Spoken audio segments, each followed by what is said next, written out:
So when I came to Kent Gospel Choir the first time, like I was literally just thinking, oh, this is cool. It was quite calm. Like it wasn't like it was a strict choir rehearsal. It was very welcoming, very fellowship like, very as soon as you come in, you mingle, you mix with people, and then you learn a song, you learn a few techniques about how to breathe, especially just singing. And I learned that like probably around my first time coming to Kent Gospel Choir. And from that point on, when I started, I said, I'm going to be a part of this society. Like, I'm going to be here. Cool. And I said, I think I had this vision in my head. I said, I'm going to be president. Like, I just said to myself, I'm going to be president. I just knew it. Shit. Affinity Xtra. Be extra. The views and opinions expressed in this podcast are personal and do not necessarily represent the views of Affinity Xtra. Just give me a quick 1-2. 1, 2, hello, hi. That's brilliant.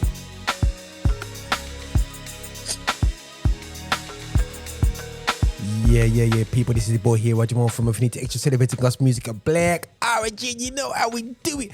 Now, guys, right, so today I'm going to interview someone who I kind of bumped in, you know, the whole gig live thing of Roger. It was just chilling at South by Southwest like we just do. We just put on a cool show where we kind of do, you know, do my thing with GMIA. So I'm minding my own business as usual. So I kind of, you know, I love doing these shows, people, because I like nobody don't know they know who I am. They look at me and go, who's this dude? I should know him, but I just like to be that guy that you should know. Yeah. So I'm just there sitting, minding my own business. And there's these few people, these few young people was in the room anyway, still, yeah. So I was like, okay. I'm a nobody now. So I'm just gonna watch what's going on. So I'm gonna watch what's going. And then all of a sudden, people, I hear some I'm listening out for the warm-up. You know, you're checking out the techniques of the warm-up. And then I had some thing going on. And I was like, and I was feeling the vibes, you know. I was pretending to be I was being a nobody, yeah, in the room. And I was just like going, just on the laptop, I had to set some things up for the event at South by Southwest. And I was like, yeah, this is going to be Kent Gospel Choir, yeah. And I was like, okay, cool. Now I was working out who's the boss person here. You know what I'm saying? Because you have to look at the dynamics. So, but I was just doing it. Oh, and I was like, you know what? I'm feeling the vibes. You know, I'm feeling the vibes.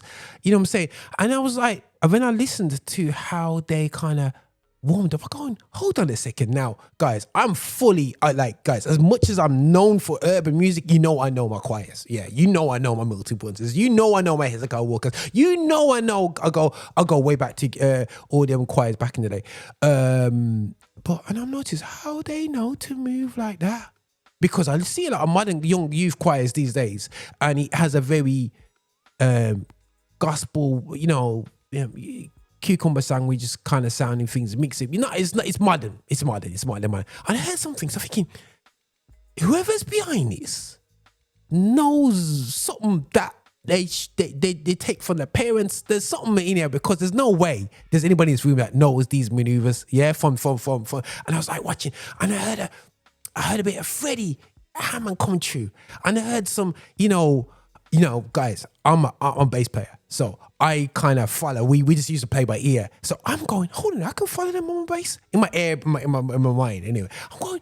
So how did I know all these old school Andre Crouch kind of foundational kind of maneuvers? And I was like, who is in charge of this? And I saw this young lady kind of falling around, finding out where everybody is, and I'm thinking, that's the boss lady, but is she the choir lady? You know what I'm saying? So I was just chilling. So I thought, cool, let them guys do what they're doing. So I purposely had to go out because I had loads of manners to come in. So I come back inside, guys. I'm setting a scene here, so you understand that there's no fake crew right here. So I come in now. So I said, okay, UGCY, which was the other day, and I seen this choir, you know, Kent Gospel Choir, go out there, bunch of young people on the stage. I'm going, let me see if they can actually sing like a choir. You know what I'm saying? So I was like, and I saw, oh, that same girl that was making phone calls. Oh, she's the choir master or something. Well, we call it choir masters. People call it presidents these days, but we call it choir masters anyway. She dropped. I'm like, and I see all these young people go up, and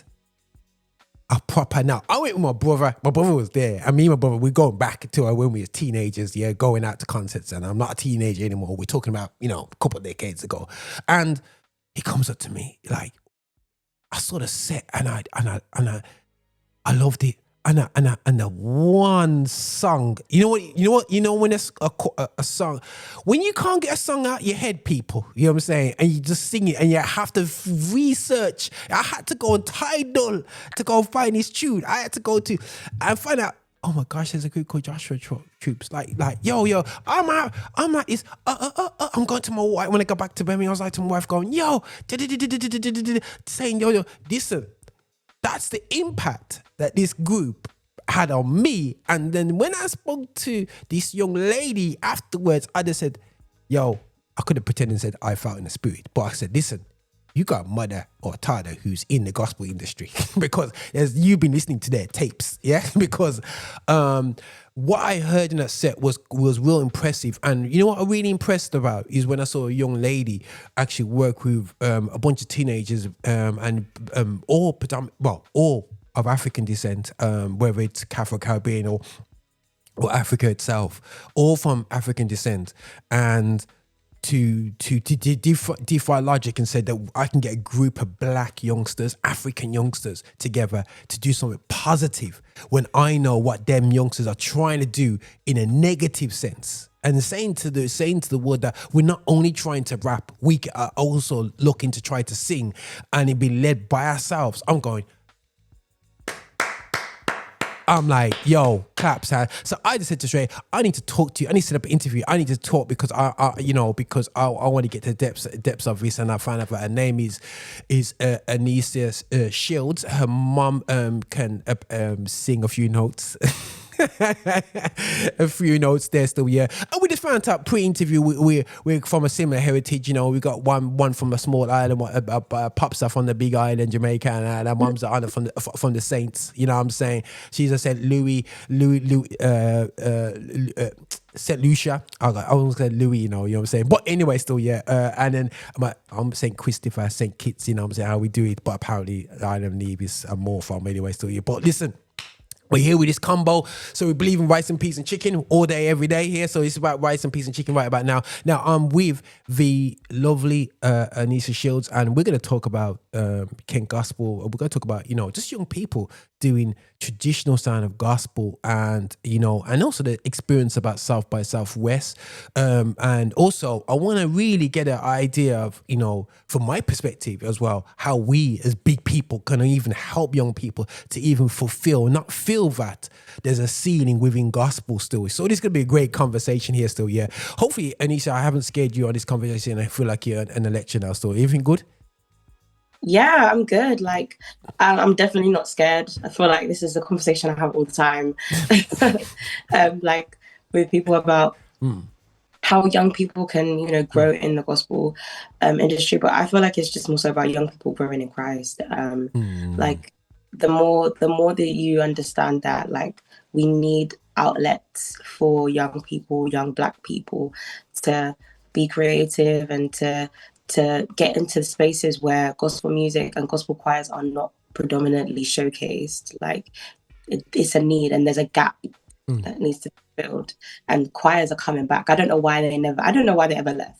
I don't know what happened. I could tell you why, but anyway, I get this relationship for that one still. Well, probably am anyway. So I'm on one to posters. But now, I'll tell you what happened with that one, sis. And don't let nobody fool you. I was there at the crime scene. Yeah, in the late 90s, the churches really stopped investing their time into the choirs because the choirs were going out there mixing hardcore. And when the churches just stopped investing, if you're not doing it here every week or every Sunday, we stopped investing into you. We stopped creating spaces for you to rehearsing, and they never invested into the gospel sound that we have. You know what I mean? And then all of a sudden, there's the gap theory. So what you find in churches, my age group, is just not in church. You know what I'm saying? Never engaged with us, and we've fulfilled our creativity outside the church. I may get shot for that, but you won't get shot. Don't worry. I'll say it's strong. You know what I'm saying? I was there at the crime scene, and a lot of people who are in their late 40s or in their 40s going into early 50s were not in that space from an especially Afro-Caribbean space, because they never invested into creativity as they should have. You know what I'm saying? And this is why it's important in this conversation, because we need to know, and I'm excited to see just young people engaging in a format of music which we've been told that they're not interested in.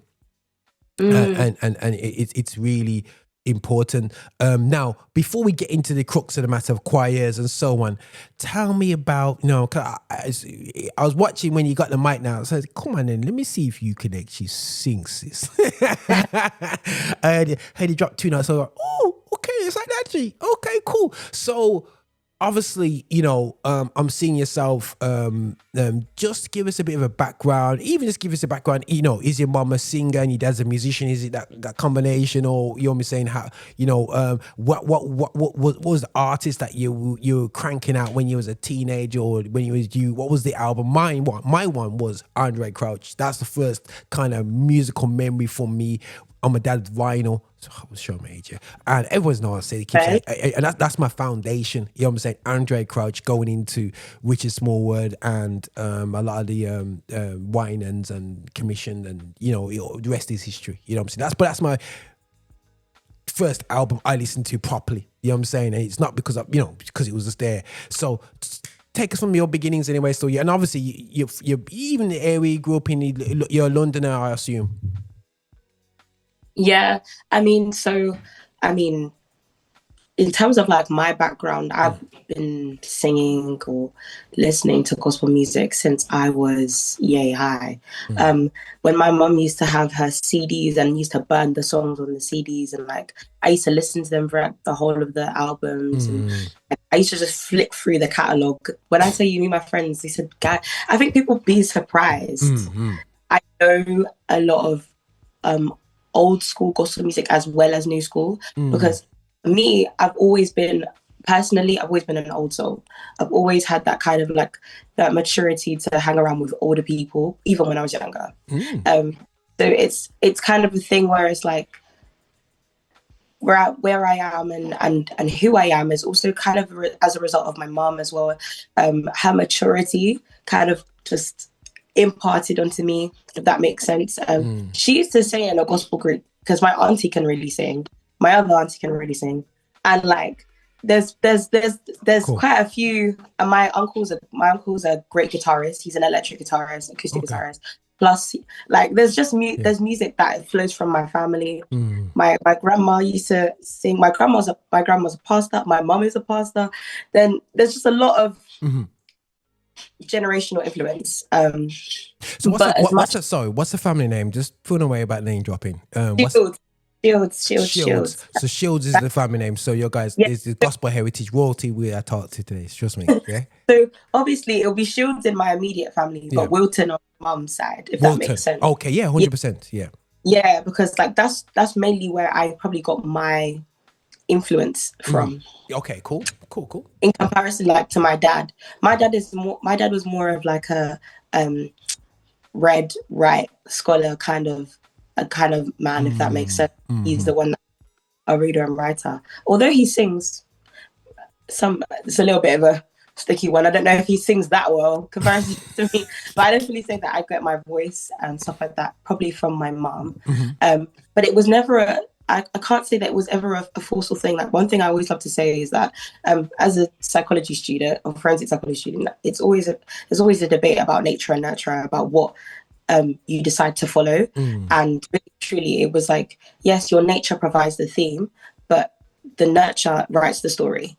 So whatever you go through in life, you might have something that has planted the seed, but the way that your life actually pans out is what writes the story of what you're going to do. Like your experiences, your influences in your social life, the things that you're surrounded by really, really influence what you're going to do. So I was never really forced by my mum or family to like just go into singing, if that makes sense. It was always like a passion.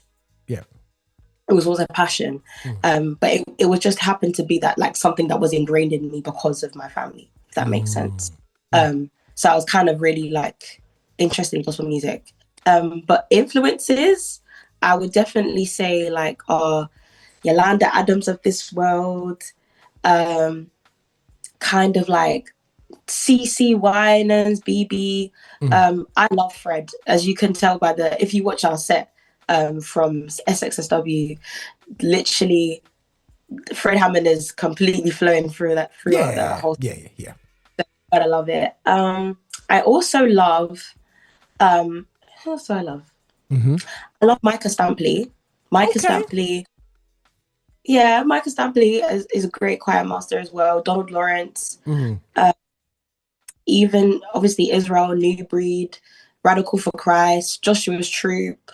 But I love our British classics like Volney Morgan and New Ye. Gotta give homage to our British classics as well. Shekinah. Like there's a lot of influences that I definitely found in gospel music, especially Yolanda Adams. I don't know what it was, but her voice, when I think one of my first songs that I really loved, and my mum used to play this specific song, was called In the Midst of It All. And it's a very specific, like very big song. Yeah. And also I think I never used to like singing in church. That was one thing that I genuinely can admit to. I never liked it. I never liked it. When I was younger, it was a force. Like my mum would say, "Oh, I want you to do this," and I would be like vexed. I'd be like, "No." Yeah. And like I remember it was my mum's ordination when she was being ordained. That was the first time I probably sang in front of like an actual like larger church congregation. Crazy. And I sang a song by Vicky Winans called like Sweeter Than the Honeycomb. Okay. And like, you know, that was the turning point for me. That was when I was like, I want to sing. I used to go to my mom's recording sessions with her gospel group. She was in a gospel group called the Gospel Messengers. Yeah. With my auntie and with another auntie and with my auntie's husband. Okay. And cool. A great engineer called Kevin helped create that group. But I remember it very vividly, being in their rehearsals, like, and being in the studio, seeing mics. And I used to try and like sing. Obviously, I couldn't reach the mic, so I would like lower. They would lower it for me, and then they would mute my voice because obviously, like, I'm a child. But it was actually those types of memories really helped shape what I wanted to do in terms of worship. Yeah. And then I think I came to university and choirs became more of a thing. In primary school and secondary school, I used to do a lot more like musical theatre. Like in secondary school, I was like Annie in my I was Annie. And I was also, what else did I do? I think I did The Lion King when I was younger. A lot of performing arts stuff. I did like 5 years of performing arts, 5 to 7 years. Yeah, 5 to 7 years of performing arts, school, musical theatre, acting, dancing. So I had a lot of like experience with music, acting, dancing, creativity at a young age, because my mum just knew that I really liked it. She might not have done that. She just said, I just wanted to do like singing, but she fully supported. That's good. Yeah, that's good. Which I was really, really happy about. So yeah, that's kind of like my influences, my like. No, you know what's interesting? You know what you're saying, and I think that's maybe some of the things that we don't really see. And I feel like I would say, from a generational standpoint, we sometimes got pushed away. Myself got pushed away from creativity because they want you to focus on your books and also academic elements. But I found like the guys that are just a bit older than me, they and even my age, we really help support creativity in the youngsters alongside the books, because sometimes doing music or fitness at school was seen as a waste of time. You know what I mean? Focus on these elements and what. So it's great to see, and salute to your mum to still engage in the creativity. And even though academically you're doing psychology right now, but the situation is that she didn't really stunt your creative development at these spaces. And something that I'm really shout out parents to is that you don't need to destroy your child's creativity, you know what I'm saying, or journey in fitness to emphasize academic success. Yeah. And I feel that leads to poor mental health issues later in life. when you don't allow them to understand these outlets are very important, fitness and music in terms of their mental well-being, because it's their expression and we stunt out the expression. So it was like, Roger, why do you go so deep for? Well, I feel like I have to drop these in because I feel that we've got to learn.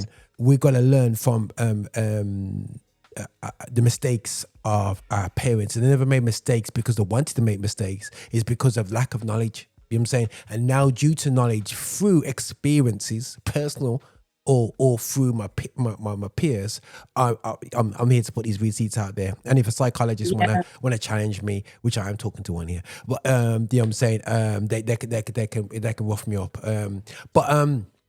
But this is just from my life experience, and it's and what people don't also realize is that sometimes, and it's very easy to, and I found myself very easy to just dump my children at spaces and not include them in my creative journey. Fortunately, my sons, I took them to my events, which was a good and bad problem because my events are quite well put on. I was bringing over international artists and stuff like that. So, but when I take them to a local concert, it was poorly put on, and I have to apologize. This is not what gospel events are all about when they've seen gospel events at a professional state. You know what I mean? So that was a bit of a problem for me with my boys. But either way, they're seeing what I do. I'm on YouTube, do my thing, and it's important for us parents to be transparent with our children in our creative journey because some of us is in them. 100%, man. You know what I'm saying? You want to engage in that. Now, you're talking about the Fred Hammonds of the world and all the Mike, you know, I mean, all these guys, which, definitely you're going through CDs after CDs, for people who don't know about CDs. We're getting there now. We're getting there not knowing about CDs. It's something which, thanks to Spotify and all these things, we've got access to. So if you're listening into this and never heard of Fred Hammond, put it in. His catalog goes back into the 80s. You know what I mean? So it's crazy, absolutely crazy. And these songs are real powerful. So, before we get kicking into uni life, church life, yeah, was it a traditional Afro-Caribbean, gospel, American experience, Pentecostal, or was it straight Catholic? What was that? What was the environment like when you get to church? So, what's so funny is because, like, my mum grew up in a Catholic church. But then, like, obviously, my family, she changed, obviously, her family changed. But one thing about, I'd say, my church experience is that I think it's quite niche in comparison to quite, like, others, is because my church experience was, I've grown up in a small church all my life. Like, I've literally always, I've never been in that massive mass church, like that mega church type vibe, if that makes sense. Yeah, makes sense. Where back in the day, you would have pews just completely, especially after COVID as well. Like that definitely helped me understand like mega churches. I personally, I've been to them, but I personally haven't had the experience of really being immersed and like being a certain service of one. So when I used to go to church, it wasn't typical American. Caribbean for sure. I would say Caribbean for sure, Afro-Caribbean vibe, because majority of my family, like all of my family, went to the same church. We all went to the same church. Cool. My mom was a pastor, my grandma was a pastor of the church. So it's like, obviously I saw it from that lens of this was like we would sing "Hear My Cry, O Lord, attend unto my prayer," but with a reggae beat or something like that, with soca, with a bit of compa. You don't have like the type of it's a Caribbean worship, but it's more authentic, in my opinion. Like, as in, when it's not just generic. It's not just under the blood. It's not just the ones that you hear like now, but this is like proper old school Caribbean worship. And you reggae everything. You give a song and you said this. You basically, it's like reggae. Like we used to have like convention, and I was just at my old church convention I grew up in, and remind me of, I remember when I was a young bass player, and we went to Manchester, and it was like we just reggae-fied every single song that sang, whether it was a hymn, chorus. We just switched it around. It's just 3 chords in different ways, or it's 2 chords, and you just and it all out. You know what I mean? And you just put rhythm after rhythm, and that element. Yes, so no, sis, I get it, man. I get it. I get that. It's not like Under the Blood, like you said, that whole dance or influence element. We're talking about reggae and calypso, soca. Yeah. Like definitely like soca involved. Definitely. I think a lot of people think I was also surprised about like my music knowledge, just because we also sing a lot of like that Red Redemption book. It lives like that was literally all the songs, all the hymns, that book of redemption songs. Yeah, you know about that book? Yeah. Yeah, man. Redemption hymnal. Oh, jeez. Yeah, redemption hymns. All of that. All of the Precious Jesus. Everything that came from it's music also came from redemption songs. Friday night prayer, redemption hymns. Prayer on Sunday, redemption hymns. It used to be like Blessed Assurance 24s. There was a lot of and those songs are comforting to me, because those songs spoke of, it wasn't struggle. They spoke of hope. They still speak of hope. They still speak of the rawness of having an account and singing a love song to God. I genuinely feel like sometimes, like in the music that we have now, there's never, I haven't really found that raw, authentic love song unto God that is that you can give it to anybody and it's universal. Do you get what I mean? As in, like, when you hear songs from like redemption hymns and that book, they're timely and they're classic and they're authentic. Yeah. And a lot of them, like a lot of songs now, are just like, upbeat, carefree, feel good. Yeah. The lightweight, man. The lightweight. Just keep it 100. I think that, I think the worship, and this is Roger talking now. It's Roger, but I hear what you're saying. When you look at the songs, hymnals, yeah, you got guys from total different perspectives of life, 300-400 years ago, 200 years ago, who had a different struggle to us as a people, because Afro-Caribbean people culturally, whatever, but we can align to the verses. You know what I'm saying? The verses are aligned to our testimony, their struggles, our life. It points to, like you said, a hope, and so knowing this world is so tough and hard. You know what I'm saying? And amazing. I find that today's worship can't touch them hymns, because sometimes our worship is part of a prescription to be relevant. Yeah. And the record label says you got to release this just because people are looking for your new song, and you just become watered down. Sometimes some songs take 5 years, 10 years to fully write. You can't back out these verses. I find like I could not do this podcast and talk this talk when I was 18. I could talk it now because of my life experiences. And sometimes Pete Roger needs to go through 40 years of life and the rest to actually be able to talk my talk to a young person like yourself. So it's not to begrudge what the worship scene is doing right now, but I do drink it like it's some lightweight drink, because, and I do get annoyed about it because it's very, very, very commercial and very, very following the commercial trends, in terms of they engage with your emotionality.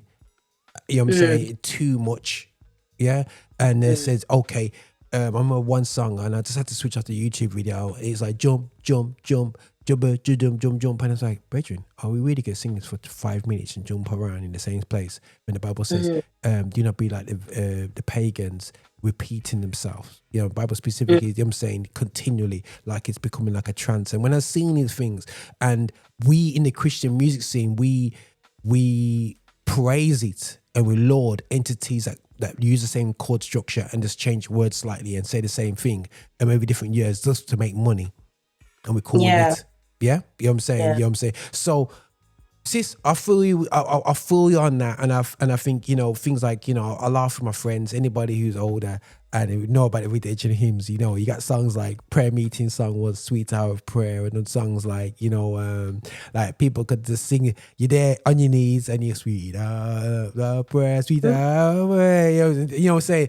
And then, you know, just the ability to clap hands. And it's funny still because I have fun clapping my hands, and when I hear a beat, and when you guys were when I was listening back to editing the videos, you guys singing, and you can clap in a way which is not with the snare, and you just do off beats, and you just used to doing off beats because you just used to using your body as a percussive element, because like yourself, I understand in a small church you don't always have a full band, so you make it work, man. You make it work. So I can see how you've matured into somebody who's like, hold on a second, you're going like a big woman sometimes in terms of your because the environment that you was in does kind of emphasize that the thought processes that you have in and your approach towards university. So, you know, for me, you doing all these musicals and so on at school and stuff. Did you carry on doing your creativity into college?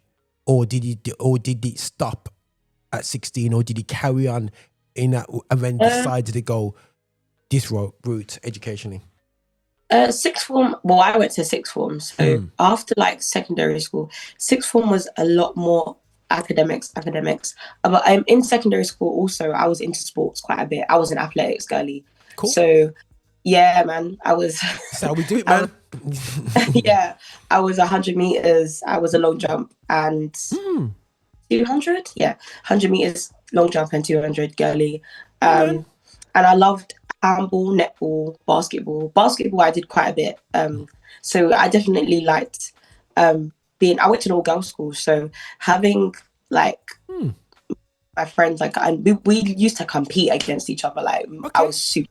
Like me and my friends were super competitive because I even have we had hoodies to prove it, because every year there was in secondary school there was this like competition for us to like, you know, be on this list for us to be the best athletes in the year. Wow. Yeah, like, and you get a prize at the end of the year for it. It's quite cool.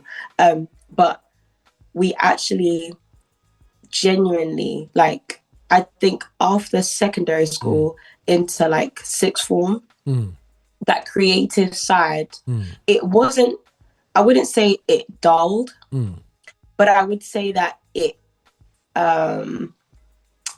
was slightly like, it was less on the priorities because of the strain of what A-levels was, especially around like the time that it was, because a lot of time it was COVID, and like we was in lockdown, and we wasn't in sixth form for like almost like for a whole year of sixth form, and then if we was back in sixth form, if you was in contact with someone, then you get sent home. So like even if you was in contact with someone, then you would be in sixth form. So it was a lot harder to do the creativity during that period of time. But then during university, after like COVID had like, you know, finished, fully fledged, there was a lot more opportunity to go forth and be a little bit more bolder, to join societies, to mix with new people, understand the process of networking a lot more, because I feel like I'm gonna hit pause on this. This is something which I feel like people need to realize. So my two sons are the same age as yourself. Well, basically around about the same age, 2021, basically same age anyway. But so when they were going through that period, their sixth form and then their final years when COVID hit, and we have to recognize this, guys out there, is that was a profound effect on that generation. Yeah, the time where I socialized and developed my social skills after school, when I went to college at the age of 16, and I developed a lot of my commute meeting up. I've been shouted at school up to 16, and then I went to college and I developed socially, and then I went to university, developed again socially.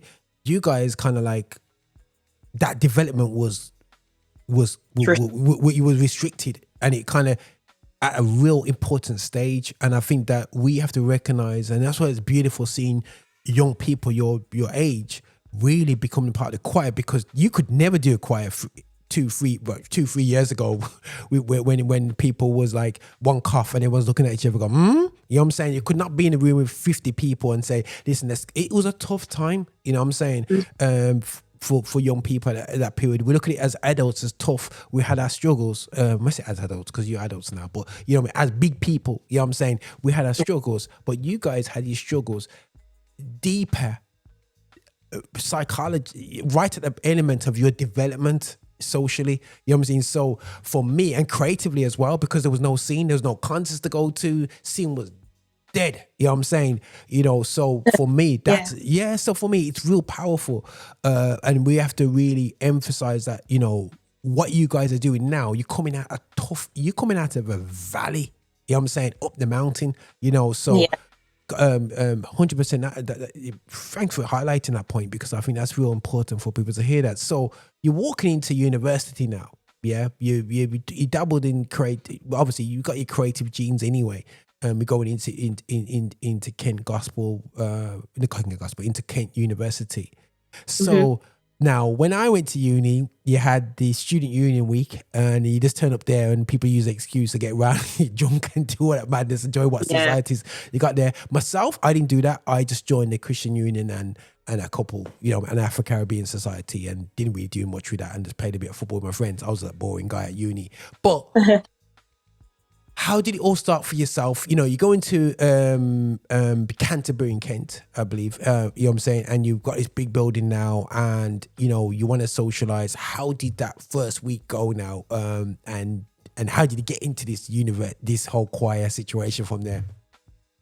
Yeah, I mean, well, first year of university, in fact, I would pay to go back to first year of university. First year, first term was a dream. I'm not going to lie. Like, there was a time where when I first moved in, I was lived in an all-girls flat, and it was so interesting, the freedom that you have as soon as you enter in. You're like, I'm here, I'm alive, I'm not going back.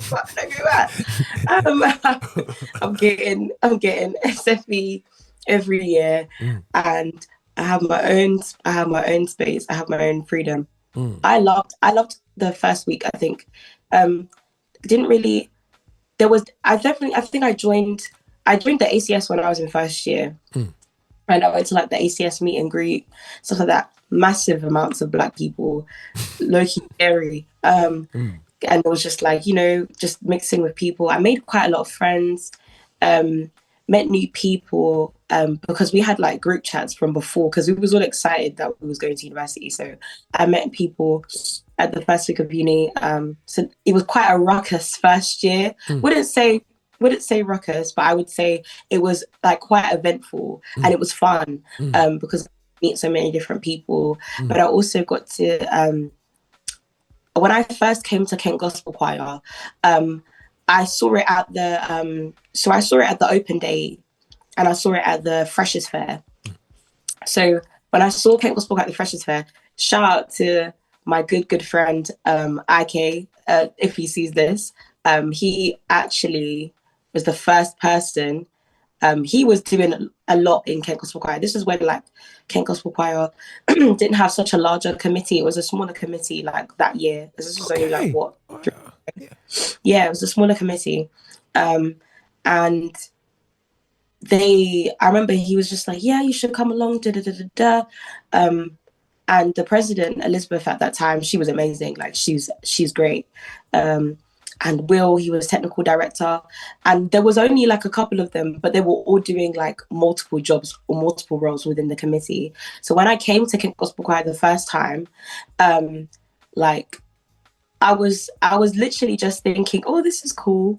It was quite calm. Like it wasn't like it was a strict choir rehearsal. It was very welcoming, very fellowship, like very, as soon as you come in, you mingle, you mix with people. And then you learn a song, you learn a few techniques about how to breathe, especially singing. And I learned that like probably around my first time coming to Kent Gospel Choir. And from that point on, when I started, I said, I'm going to be a part of this society. Like, I'm going to be here. Cool. And I said, I think I had this vision in my head. I said, I'm going to be president. Like, I just said to myself, I'm going to be president. I just knew it. I said, crazy. I'm going to run this. Like, I'm going to do it. Yeah. I think I had it in my head, like, the whole time. I was just like, yeah, I'm going to do this. Like, I feel committed and dedicated. As soon as I stepped, I said, I feel committed and dedicated. Because the people just made it. Like, it's not the hype of singing and doing all the performances and worship nights, but the people made it. The friendships made it for me. And Kent is a very fertile ground. Like, when I tell you, some great people, I don't know what it was, but everybody and their mum came to Kent because I found out that Called Out Music went to Kent. Okay. I found out that a few other people from this fellowship, from Presence People, went to Kent.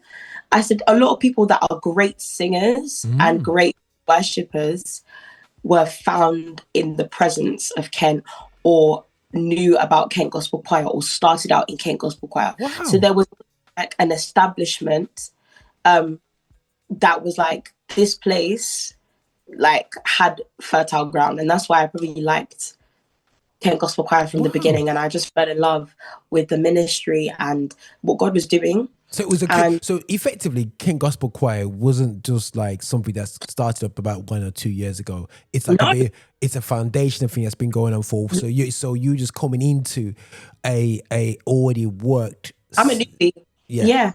Crazy. So it was great. Like, I was only like a first year, so I was just a small first year coming into it, and then the next year I became vice president.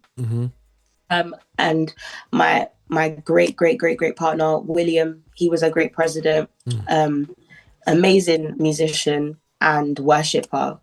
He was super talented, and then here I am in my final year of university, president of Kent Gospel Choir. So it was kind of like a training stage. Yeah. Like, as soon as I entered like in first year, I was like, I think the president, Elizabeth, at that time, she was definitely like grooming me to like to take up a leader in that sense. And then it came along with experience, because I feel like throwing yourself into these things sometimes isn't easy, especially leading a choir.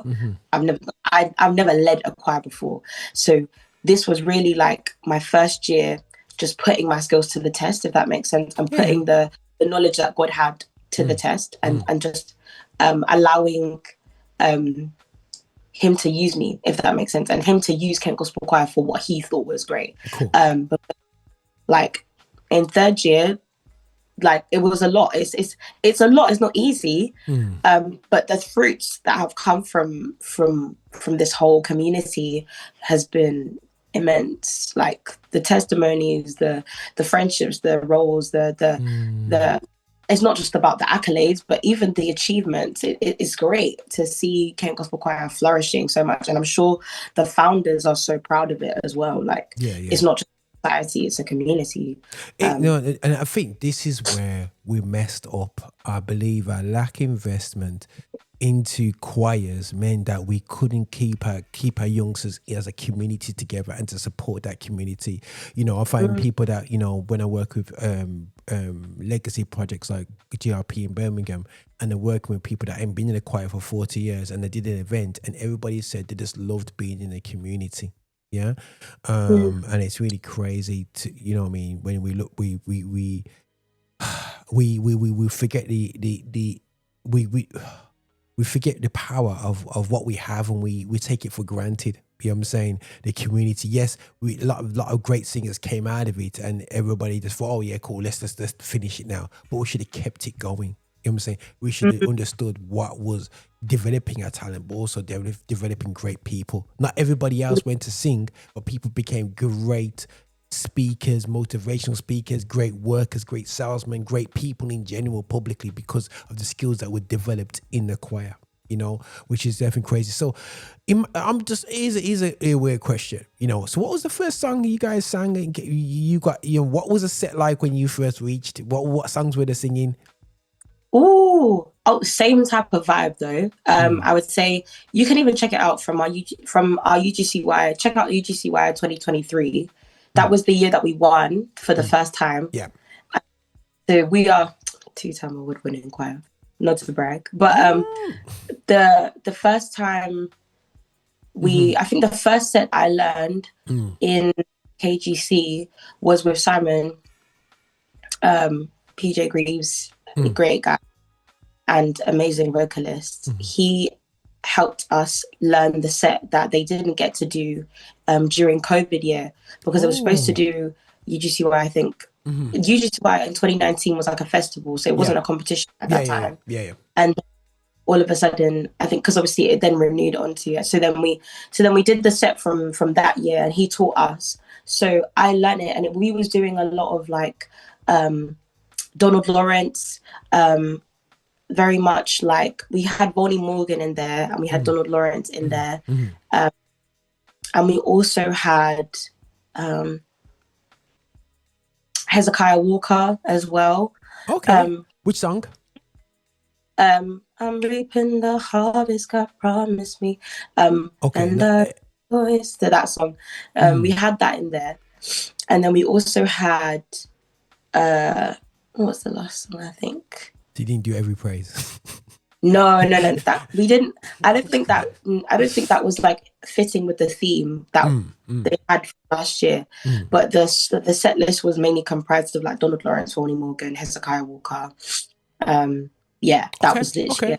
Okay. So that's a heavy 90s kind of 2000 choir sound that is because Hezekiah Walker's late 90s and Donald Lawrence came up in the same kind of period as well, as much as they got the choir sound. So okay, cool. So okay, still that's a nice little set there. Still, you know, ain't gonna lie, but obviously when it comes to Hezekiah Walker, I'm gonna make it, them old time ones. I make it to that sit here. So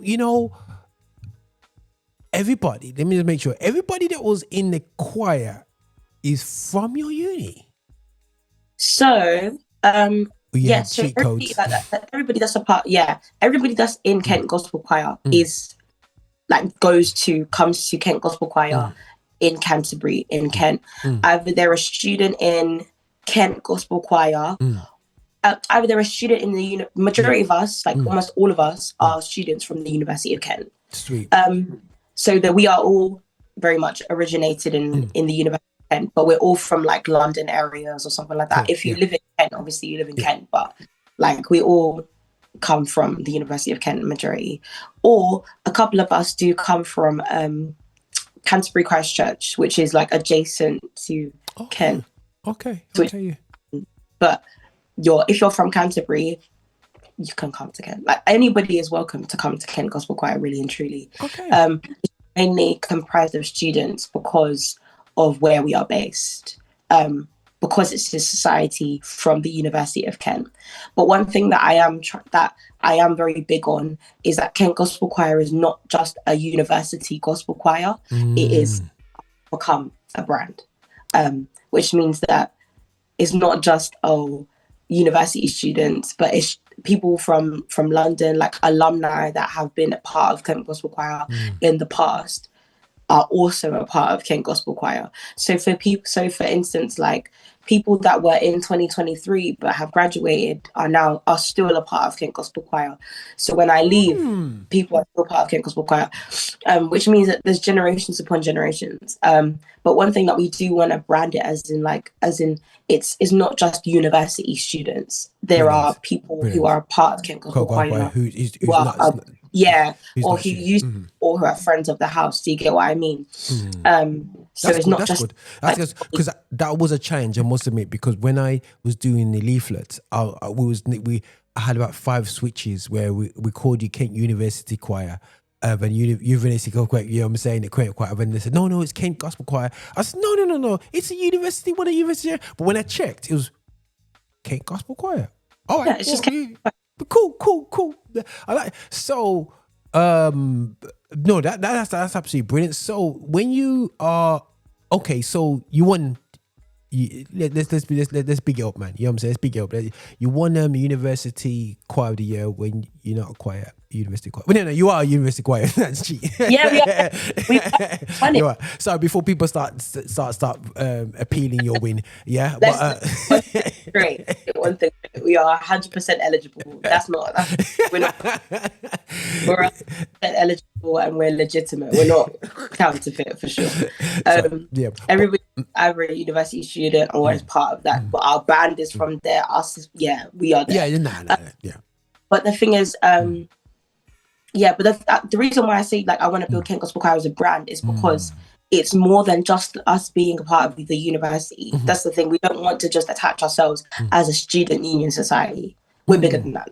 There's more for us. No. Do you get what I mean? There's solely more. That's why I say it's a brand. Like this is our choir. Like this, we're doing things that are not just tied to the university, but we want to be in the community, but we want to also go out to other communities and minister. So, and I'm sure that the vision for next year and the years to come will be either different or the same, but they will all have the same message that Kent Gospel Choir is bigger than just a university gospel choir. Do you get what I mean? Come on. So that's why, we won, but we are 100% legitimate. No, that's fantastic. So how did it feel? Winning because obviously I couldn't go, and I remember when you guys won and I found out you won, I was like, Kent has a choir? Because I don't know where Kent is on the map. I'm looking at that car and I'm thinking, they have a gospel there. They have more than 4 people that live there that go there to sing in the choir. You know what I'm saying? And when I saw the pictures, I was like, oh, okay. There's bare man them that gone down to Kent or whatever they're still. So I was like, okay. So I was like, that was a left hook from me I'm not really in the choir scene from the youth's perspective, but to see you guys come through. How did that feel for you winning it as the president? Was that like jumping up and down, doing backflips, family finding out, phoning mom, saying, guess what, mom? You get a new car because you want it. So what was the benefits? What things were different for you, or how do you feel? I think it was, to be honest, I didn't even hear when Lady T said, can we never? I said, wait, what? I didn't even know we won. Wow. Because like, it was I couldn't hear nothing. All I saw was we was holding hands. I was holding hands with my vice president and like someone and another member of our choir. And like I'm just like, if we win or if we don't, I said we left our hearts out. On that. You did your thing. Left. And I was just super proud of our performance in general. Because it wasn't just a performance, we ministered. So when I heard it, I was like, what? I turned to the left. All I see is my vice president jumping up and down. Everybody's going down the stairs. And I'm like, what? I was kind of confused. I didn't even hear that. Wow. But winning it in my final year and as president, it was, I would say that I'll be lying if I said that I wasn't, it wasn't like it was the perfect ending for an underdog story, in my opinion, because I've had the year has not been easy, and I remember when I was creating this set and I had a vision about the songs that were going to be put together. It's like, when everybody in the choir, there'll always be contention about, let's do this song, do this song. And everybody wanted to have input on it. But I just had this vision about how it was going to sound. And I just felt like this is going to sound great. And I know that God is going to move, if we minister the way that he can see fit.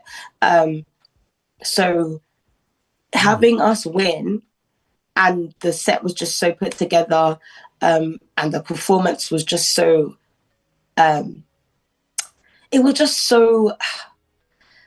hopeful. It was electric. It was hopeful. It was just winning it. Yeah. It was great. I think it was just the perfect end. Really, really.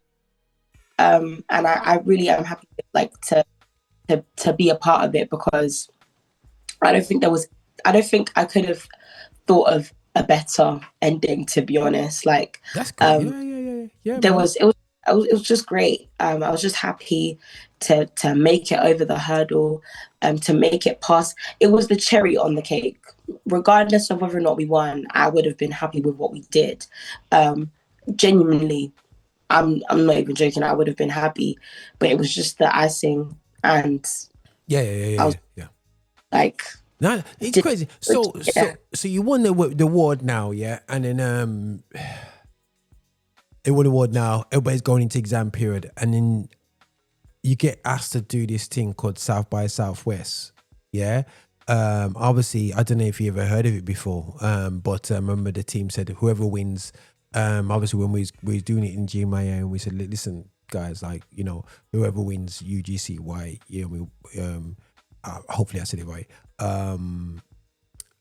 They'll go in there. So I'm concerned. 'Cause I'm like, yo, right, these are kids, man. You know what I'm saying? You can dump them into such a big event. But like, we to do that. So when you get told that you're going to be doing South by Southwest after winning an amazing award, but like, how did you guys, I know it was in exam period and everything like that, yeah. How do you guys, like, you just finished that and you feel like, yeah, man, this is the end of the season, but then you get asked to do a gig at South by Southwest. How did the students take that? You know what I mean? Because you guys came out and rammed it up, man. You know what I'm saying? How did you guys feel about that show? To be honest, the thing is, I'd never heard of SXSW before South by Southwest. I'd never heard of it. I think I saw it as well, and I think there was a little bit of like confusion or about what we was actually going to do, about what this was for, because we thought, is this even a gospel event? Is there anything gonna like is this what we should be doing? There was some questions raised about whether or not we should do it. And then I thought to myself, you know, I prayed and I had a little bit more information given to me about what we was going to do and about the gospel choir showcase and about GMIA and what the aims were of the day. And it was better for me to see that we was actually going to, you know, not just perform, but also minister, and to just highlight gospel choirs, highlight the glory of the Lord through gospel choirs as well. And just be an example of why gospel choirs are so necessary in the gospel. And what was so interesting is that when we had the call, when she announced it at UGCY, even I think a lot of us just we subsided it, and then when we got more information about it, we just subsided it, and then when we got more information, was like, oh, okay, this is a really great opportunity, especially for us to be able to go throughout the week and see other performances, or to see the premiere gospel event that was literally the next day as well.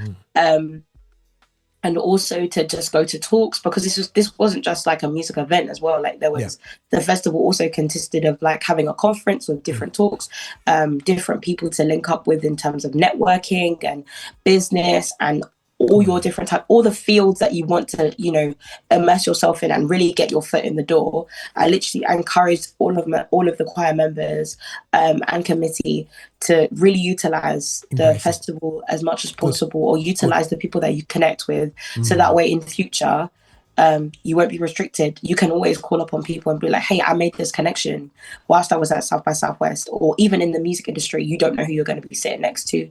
You don't know who you're going to be you know, singing with.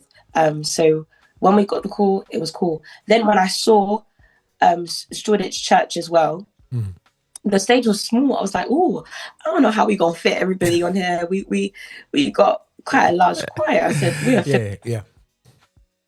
So when we came and they were like, oh, are you the 50? We was like, oh yeah, it's not 50 of us right now. We had to reduce that. A good number of us. But yeah, like I think the build up to it, because exam period was so heavy, we was like, I had to make sure that we used other songs that we've previously rehearsed as well, along with our UGCY, because I wanted to do so much more with extending our UGCY set along with my MDE success. We wanted to like extend our UGCY set, but it was harder to do that in the exam period because Of we course, have yeah. exams. Exams, man, it's crazy exams, and I think that was crazy. But again, I've emphasized right at the beginning that performance was for me, it wasn't just I always tease this little phrase, when somebody is just trying on stage and you hear somebody say, "Bless them, lad, bless them," you know what I mean? It wasn't a bless them set, man. It was a set where I was like, "Ooh," my brother was like, "Yo, that's just." They're good, like they're really good. I said, yeah, I know. I just saw them. You know what I mean? And guys, please, if people are not that good, I want to go to heaven. If anything happens to me, I wouldn't have this conversation right now if they weren't that good. But what was really great, it was great to see the future of talent coming out of our community, out of the African diaspora. It's absolutely fantastic to see a bunch of young children that are of African descent on the stage in the UK singing the sound that I saw when I was younger. It's really encouraging. As much as I'm known, everybody knows my resume in terms of urban gospel, GR Lives and all this business, but my foundation was gospel, and I never hide that. It was absolutely fantastic. Now I know you've got experience being around your mum, but how was the choir around? Seeing Liverpool Lighthouse Choir, seeing Clive Brown, like you know what I mean, like, yo, is that like, and they're looking at you going, so why don't you dance around like Clive? You see?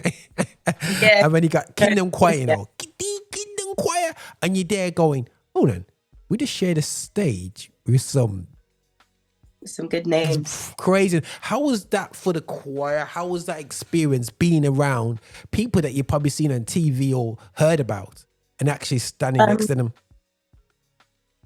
So what was interesting to me is that one of my family members actually knows Clive very well. Yeah.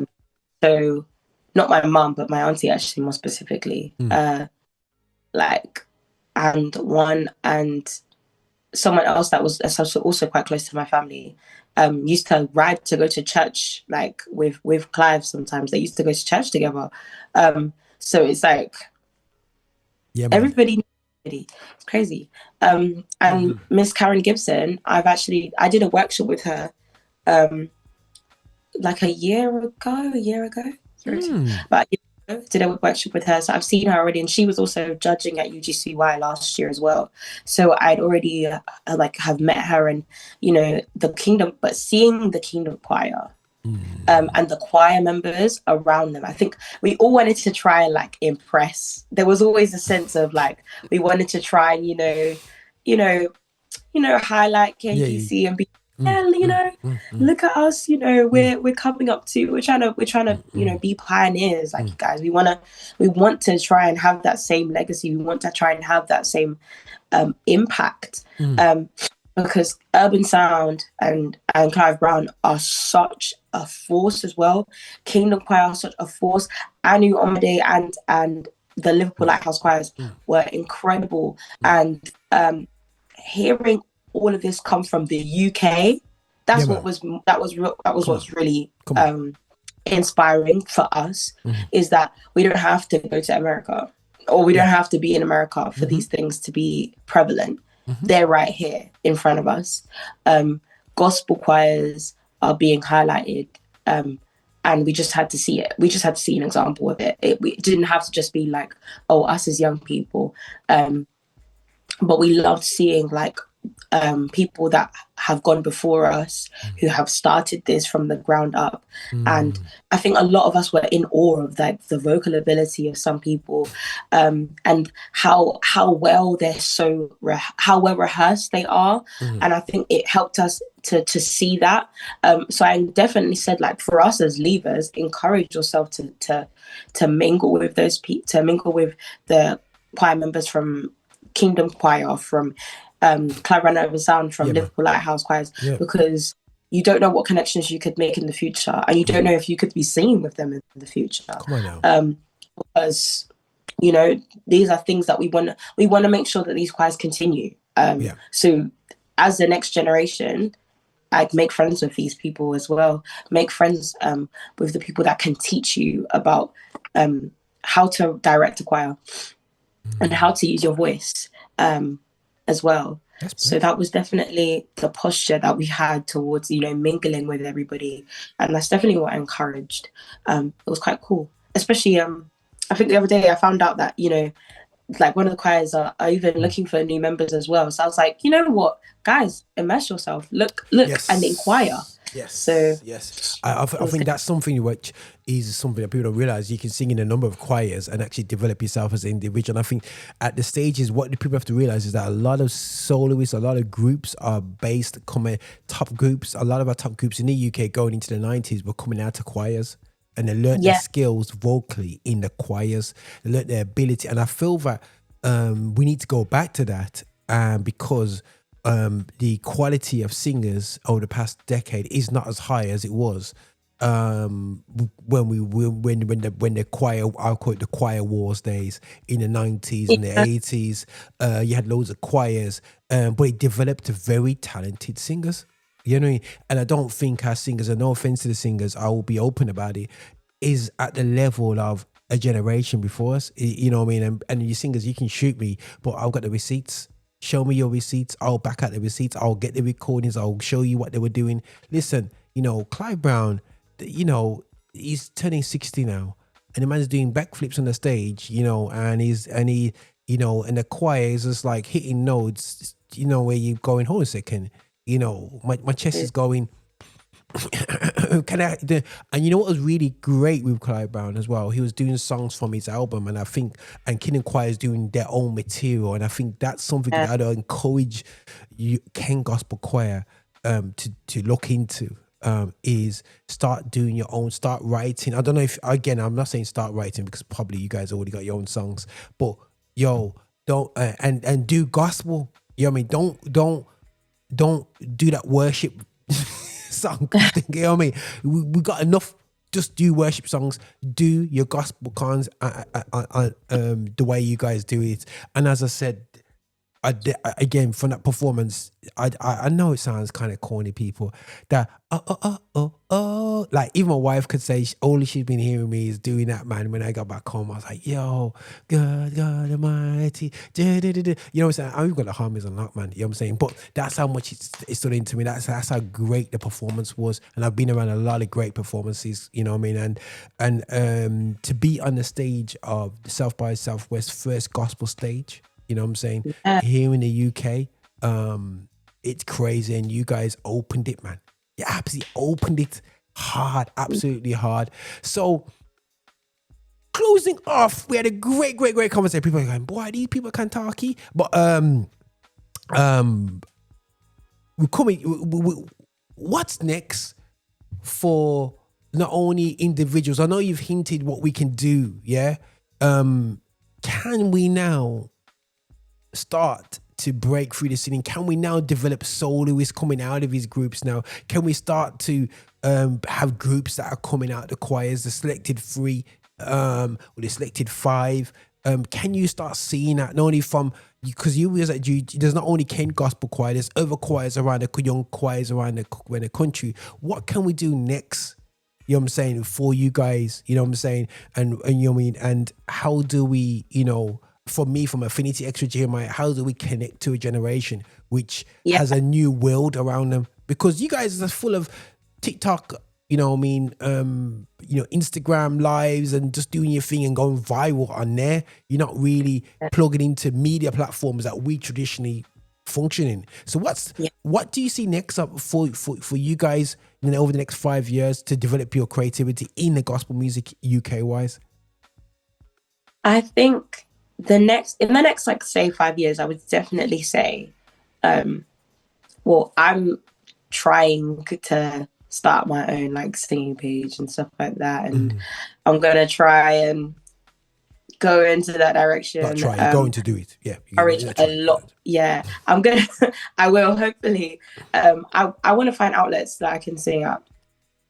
Okay, cool. Besides, obviously, Ken Gospel Choir, because when I'm done, and I don't want to let that fire just burn out. There is going to be a call for more gospel singers to come and rise. There is going to be that urge and that yearning for more. So I think one thing is, I think putting on more showcases like that we had at South by Southwest is such a great way to advocate for them. But I think the demographic, because obviously at South by Southwest anybody can come in, but the demographic that was at South by Southwest also, I think also needs to be flipped also to young people, because I feel like there was a lot more older generation coming to reminisce.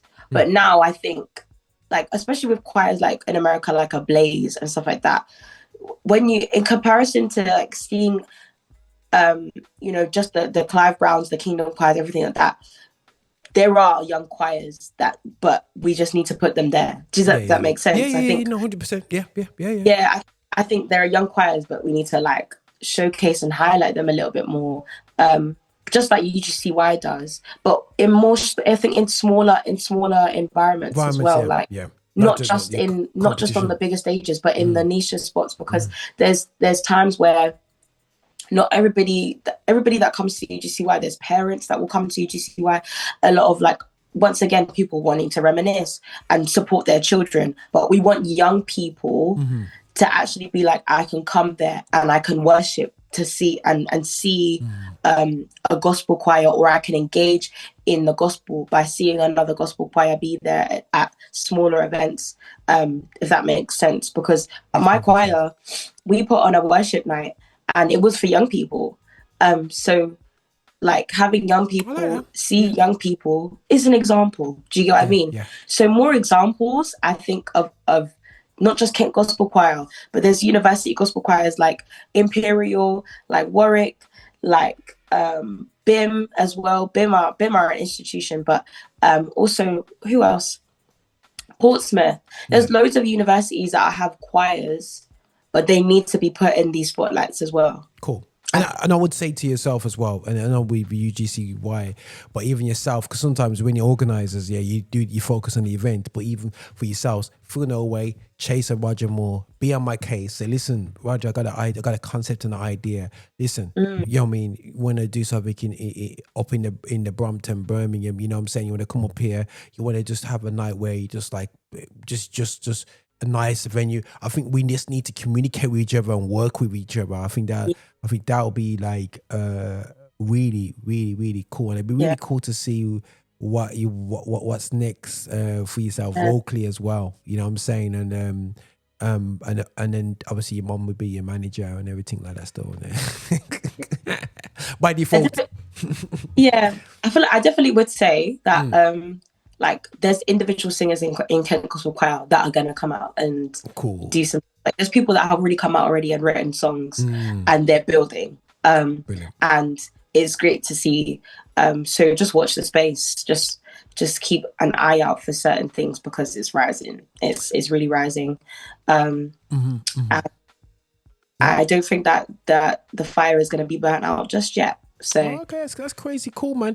But listen, I don't feel no way, man. But I want to ask a question to yourself now, still. Yeah, what is your, let me see, top 5 or top 3?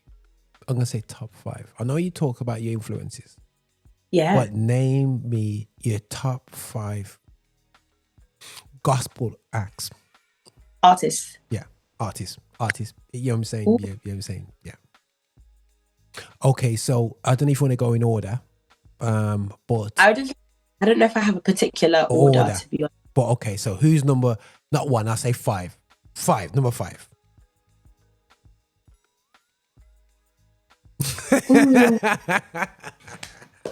Okay.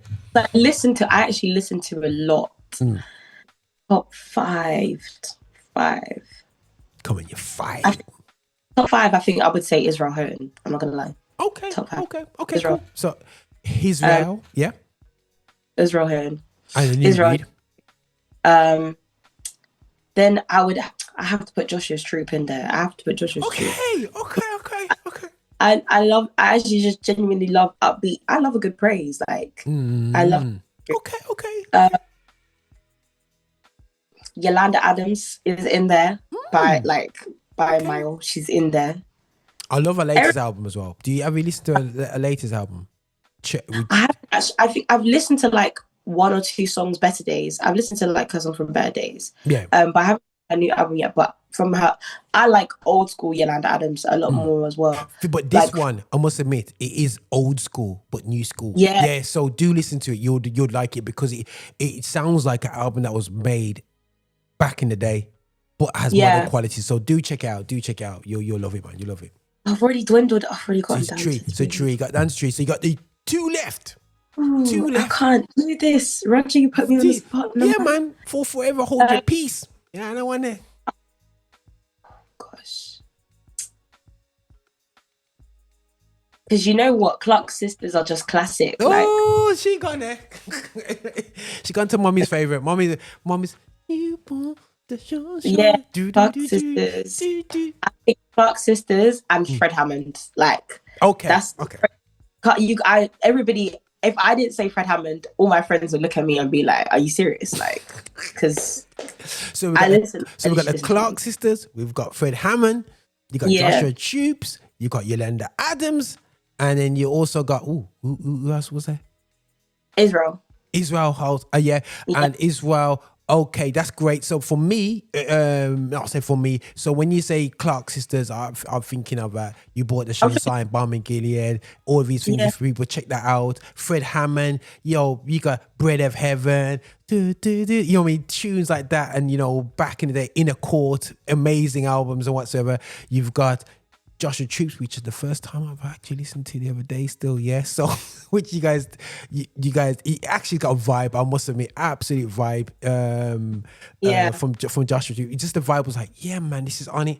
You've got also you said Israel. Now Israel, I just remember the Yellow album, Israel New Breed. I remember going back and he was his music at one stage, I think we literally, whatever album he released, people got the music and actually next they're doing it in church. You know what I'm saying? That's that was Israel. 400% Israel.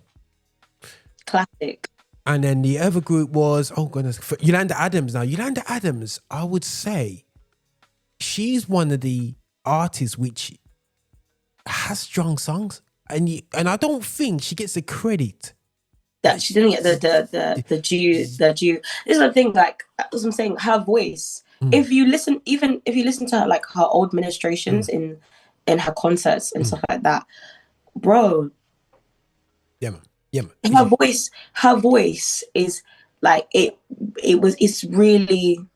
I know that a lot of people sometimes don't realize, but she ministers, especially through her songs like "Open My Heart."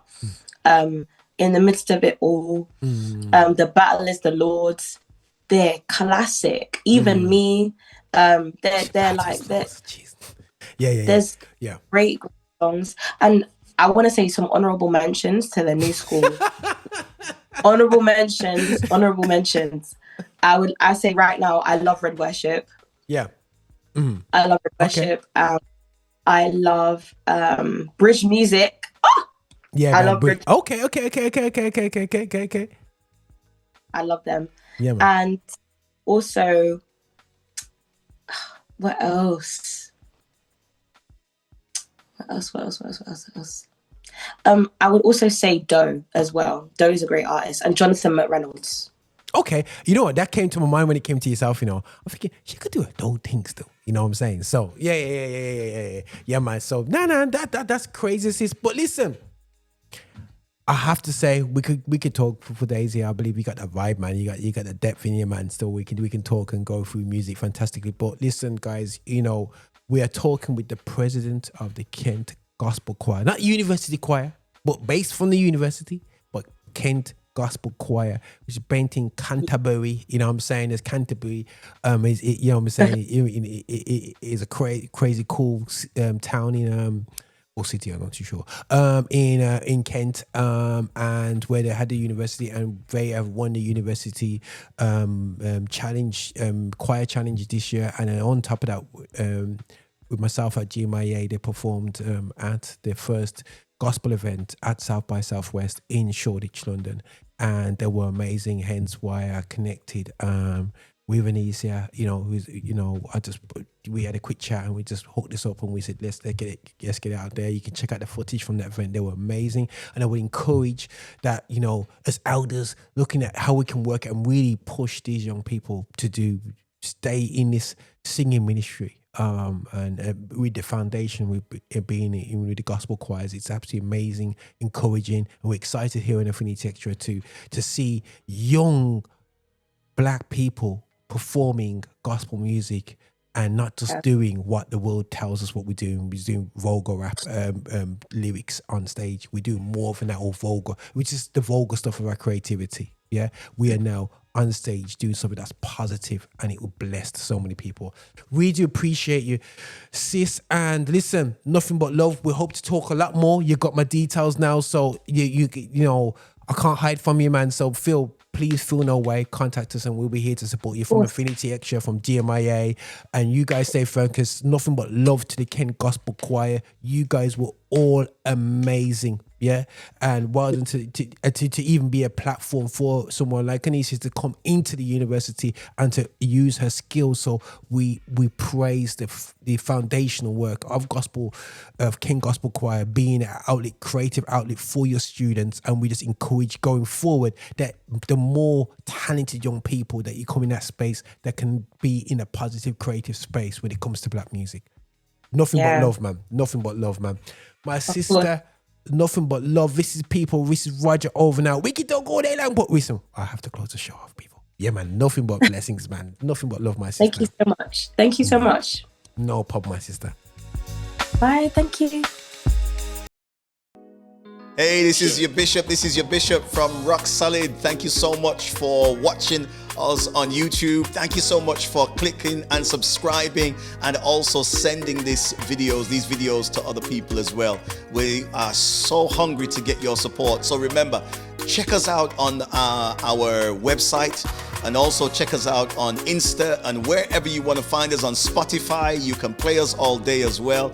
And just make sure that you are supporting this channel, that we are developing our agenda towards music of Black origin, and that is gospel music with a message. So please walk with us on this journey. Bye now.